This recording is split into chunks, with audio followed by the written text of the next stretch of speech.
Hello everyone, thanks you're watching my videos. In that video I'm going to talk about the micro-frontends. What is it, what are the benefits, what are the drawbacks, and as usually I'm going to start with the history behind that video. And then I will proceed with the micro-frontend discussion, and finally I'm going to finish explaining what the approach I've decided to use in the application I have been working with.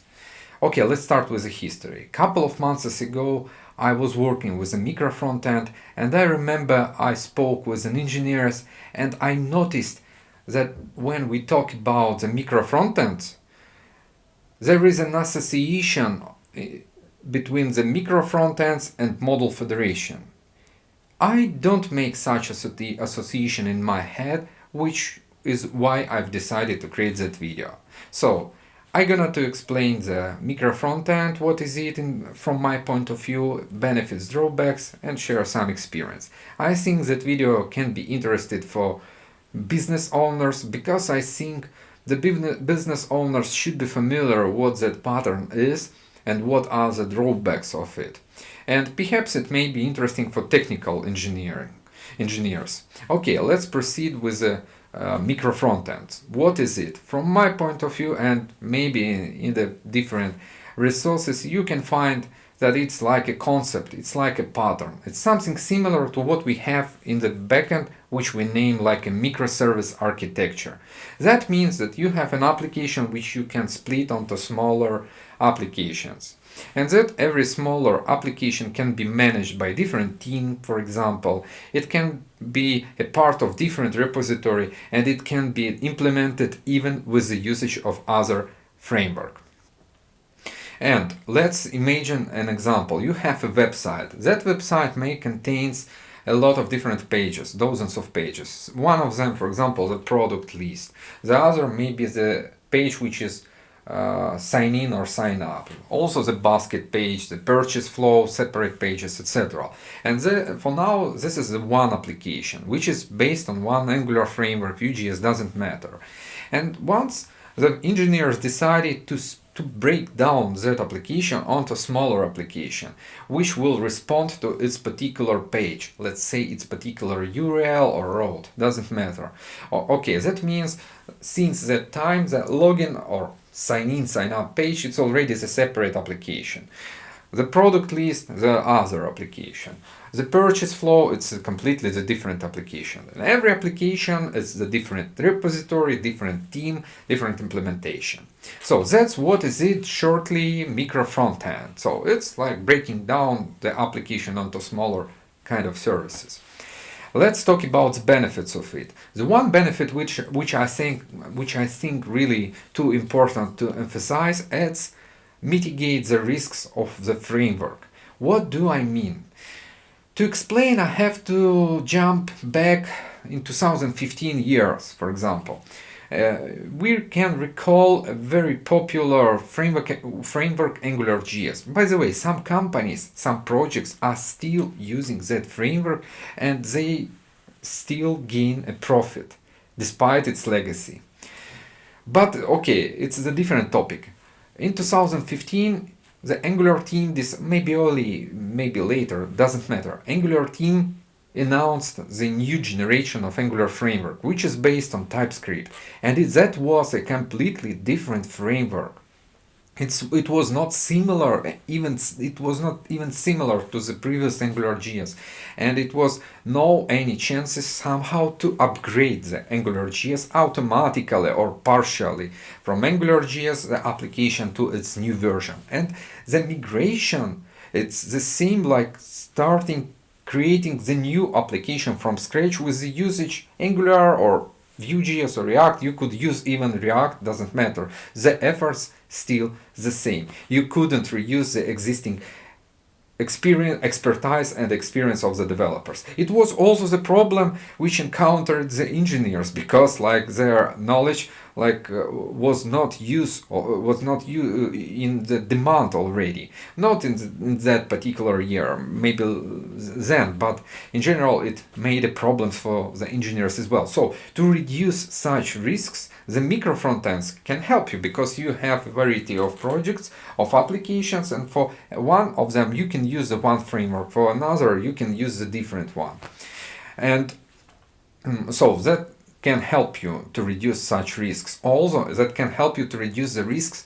What else can happen with a framework? It may lost its popularity, and engineers may start learning something new, and that's why the specialists can migrate to other directions. That's why if you will need to augment the team, you may find it may be hard to find a new specialist for that framework. That's why when you have all in one, that too risky. Better to diverse the expertise. Okay, so the next benefit which it has. The next benefit is structure. I think the structure is also important, and it's the benefit because you don't have to think about what the team structure is needed for your company, for your project. You can simply understand that, okay, that role is respond for that application is response for that functionality, and for that we can create a team. Is it enough huge? Is it enough big project or application? Maybe for those two applications we can create a separate team. Maybe no. Maybe we can create also a team which will maintain the shared library for the components between those small applications. So the flat structure is easy to project for your company if you are using the micro frontend. The next one benefit is mostly related to the engineers, to the people who will work with that pattern. It's better. First of all, you may use the different frameworks, and for that there is a special landing platform, meaning if you will need a new page, developers, maybe even for the sake of interest, may create that with implemented with a different framework. It's better for them, because every engineer wants to increase his knowledge, to enhance his experience, and that can help him to do that. Not just because it's his market value, but because of curiosity. Knowing something new, you can you can have a more comprehensive view on some other things in your life. Also, the other benefit for engineers working with such code is that for newcomers, when he enters new project, if it's just one huge project, it's the same when developers enters the large hall and he cannot understand where is his place in general in that large space. But when it's micro frontend, the particular engineer is assigned to some particular team, and it's the same like he enters in a smaller team when he can estimate and observe the limits, boundaries of that room, and he can work with it, and he can faster start gaining a good quality code, because he will have more time to check his solution, to test his solution, etc. The last one benefit of the micro frontend architecture, it's comfortable to work with it, because as I said, it's every application, it's encapsulation of some logic, and it's better code organization. So all of that, they are the benefits of the micro frontend. Let's review the drawbacks. I think all of the drawbacks related to the money, to the efforts, meaning in general, it's expensive. The micro frontend, it's expensive.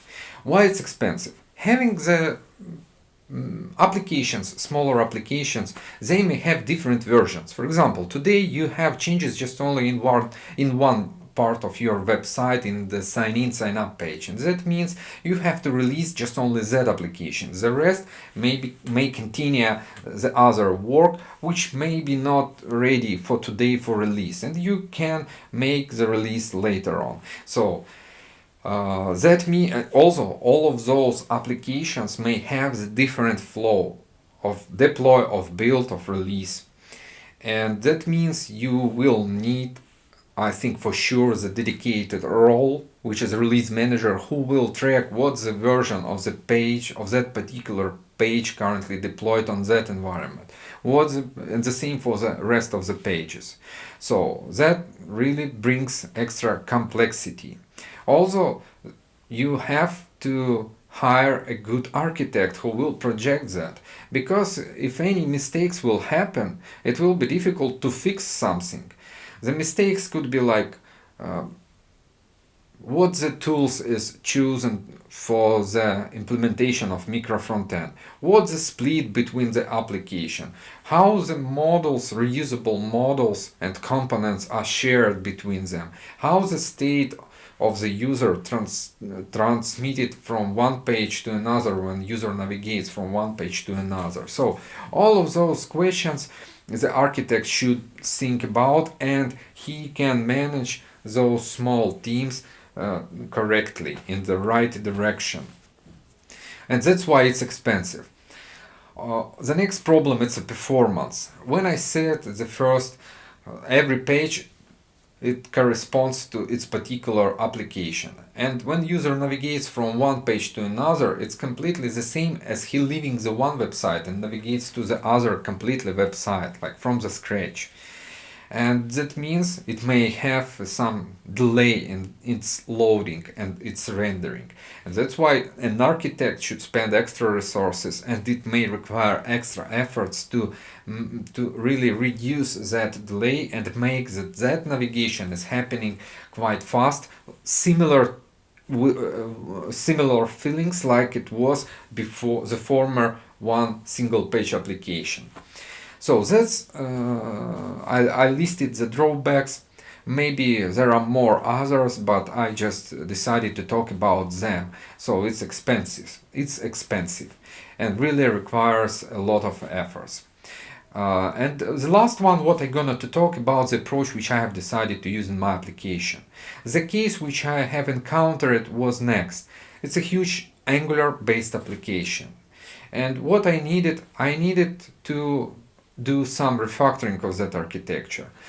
Business, unfortunately, didn't spare a lot of efforts to achieve that. But we were obliged to do at least something to be aligned with the micro-frontend and to move our project aligned with the micro-frontend pattern. Business is busy with gaining of the profit for the product, and it's fairly, but we are able from our side to do what's possible to make our product a little bit better from technical point of view. And what I've applied in that direction, first of all, as we already had been using Angular, so we have to be with that. No any changes, no any other considerations with it. The next one decision I applied, it will be mono-repository. We are able to split, and we will do that maybe soon, but for now let's leave it. Let's save time on that and spend the capacity on looking the solution. The next one solution about the model federation. Someone may tell me that it's the better.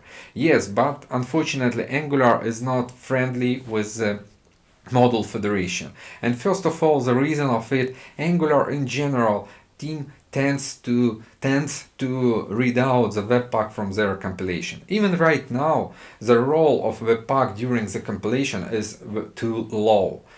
Deeply under the hood it is used, but it's used like at some point of time Angular compiler plugin takes the control, and the Angular compilation mechanism is transpile the TypeScript files into JavaScript files, as CSS files into CSS files, and so on, the templates, etc. And then it returns back control to Webpack, and then Webpack continues, and what it does, it just only creates the final bundles.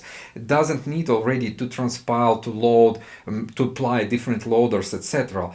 Webpack just simply applied reshaking, makes bundles, and that's it. And at some point of time in the future that will be read out. I'm pretty confident. I guess they even can implement something on low-level language binary file which will more faster compile the Angular based application. But okay, let's return back. I just try to underline that not for sure Webpack will be using in Angular. and that's why to use it with model federation may be really painful or risky. I've decided to not use. What I did, and the last one, what I've decided to use web components. The page, its layout, and it comprises at least with the components, and you can, I will explain a bit later. So let's return back. Okay. The last decision which I applied, if I don't use the model federation, I will use the one application. And I created the one application. That application contains the pages, but that application doesn't use router model. With the help of server-side rendering and pre-render functionality, I gain the index HTML for every page. And that index HTML contains its particular JavaScript logic. And that JavaScript logic, completely from its inception of the execution, determines what the list of components it needs to load for that particular page layout. For the other index HTML file, it's the same mechanism, but it's maybe different list of components, and that's very nice because I've received the capabilities to determine what I'm gonna to load. Doesn't matter how Webpack will compile. I know that there are 3-5 chunks which corresponds to its particular web components, and if I need 5 components, I will upload those 5 components. If I think that it's already authenticated user and I don't need those 5 components, just only the 3, I will load just only 3 web components and will not pull extra extra models, extra chunks which are responsible for user authentication, because they don't need, because user is already authenticated. And so that helps me to reduce really a lot, to reduce the size of the bundles which are in total, which are load to the client, for example, from 500 kilobytes to 200 kilobytes, and that's it's essentially. So when user navigates from one page to another, this approach is the same. The different indexed HTML file, the list of web components to be applied for that particular page, and the instructions what should be loaded. And also, because because it's one application and the chunks are the same, its browser may already has cached the header and footer components from the previous user visits, and that means they will not be even loaded. The browser will load just only the one page, some couple of extra new web components, and that means the navigation really works fast between those pages. So anyway, I can manage it. I implemented the approach which helps me to do that, to manage manually the tree shaking, the chunk splitting. And what's also I wanted to say, also Angular simplifies the state sharing. Because it's one framework, I don't need to think about how to share the state. And also what's important, having the usage of this, using the pre-render and server-side rendering, I also can already determine what the components and what the parts of the application should be pre-rendered, and they will be rendered on the browser, kind of displayed quite immediately for the user. But what is dynamically should be rendered and on the browser side. So that approach is not strictly aligned with the micro-frontend conception pattern. Doesn't matter, but it's closer to that, and that's kind of a really good alternative, I would say, to model federation. If you would like to use the model federation, it's better, I agree, but it requires some time.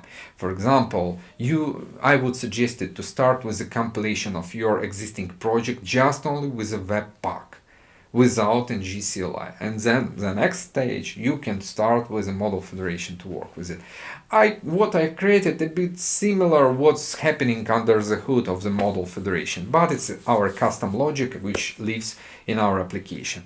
And in general we reached that every page is a separate application. Yes, we also have configured in Jinx to point it for that particular road already, not to the old application but to the new index.html. For that particular road, for that index.html. For the rest of roads, it is pointed to the old application which is hosted. And also it helps me create roadmap. Very smooth migration. I don't need to do that urgently. Having a free capacity tomorrow, today, after tomorrow, I may start working with the next road and then move that road to the separate application, to the micro-frontend. Okay, that's it what I would like to tell you about that direction, and that's it. Thank you so much. Bye.